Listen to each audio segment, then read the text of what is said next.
আসলে কি স্কুলগুলো সম্বন্ধে একটা এত বছর ধরে নিয়ে সরকারটা আছে। এডুকেশন সিস্টেমটা যে কোনো রাজ্যের জন্য দেশের সব জায়গার জন্য, যেহেতু এডুকেশনটা রাজ্যের বিষয় তাই আমি বলছি, এডুকেশন সিস্টেমটা হচ্ছে core of the whole system. একটা রাজ্য দাঁড়িয়ে থাকে হচ্ছে এডুকেশন সিস্টেমের উপরে।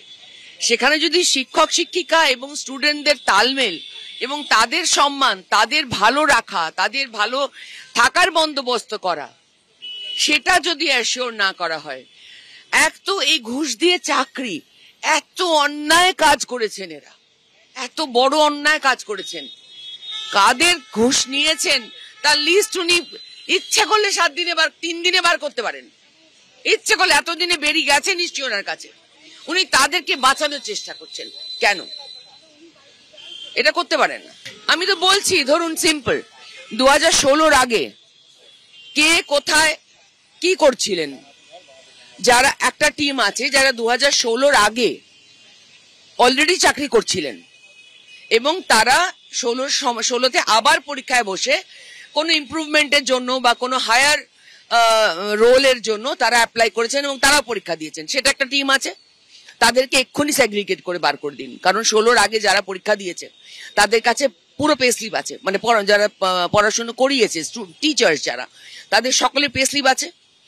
এবার তারপরে নেক্সট হচ্ছে কার কোথায় কি পেপারস আছে, কার কি সার্টিফিকেটস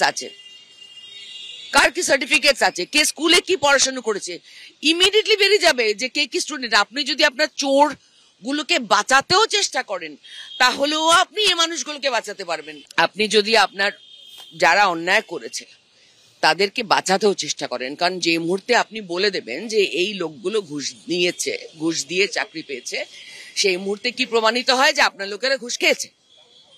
তো সেটা যদি আপনি এড়িয়েও যেতে চান, তা সত্ত্বেও কিন্তু আপনি যোগ্য লিস্ট, এই তো এরাই ডাক্তার, এরাই বলছে, ডাক্তার মানে আমার আরজিকর মনে পড়ে যাচ্ছে তাই জন্য হঠাৎ ডাক্তার বলে ফেললাম, এই টিচাররাই বলছেন যে ওনাদের সমস্ত পেপারস এই বিল্ডিং এই জমা আছে, যোগ্য লিস্টটা ওনারা ইচ্ছা করলে কয়েকদিনের মধ্যে বার করে দিতে পারেন।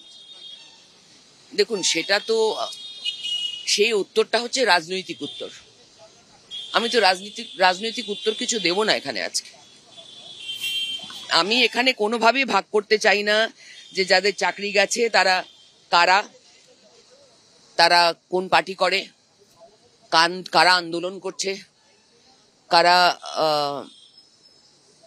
আমি এগুলোর মধ্যে ঢুকতে চাই না। আমার কাছে সিম্পল ব্যাপার, রাস্তায় বসে যে চোখের জল ফেলছে, অনশন শুরু করেছে, দায়টা কার? চোখের জলের দায়টা কার? অনশন কে করছে, কেন করছো, অনশন করে কোনো লাভ হবে না। এই সরকারের কারোর কোনো মায়া মমতা নেই। আগে তো বাঁচো, তারপর তো লড়াই করো। অনশন কেন করছো? যে করছো তাকে আমার অনুরোধ, অনশন করো না। এই সরকারের কোনো মায়া মমতা নেই। অনেকবার অনেক মানুষ অনশন করে দেখেছে, আরজি করেও দেখা গেছে, অনেক ঘটনা আছে অনশনের। এই সরকারের কোনো মায়া মমতা নেই, কোনো মায়া মমতা নেই, নামটাই শুধু মমতা।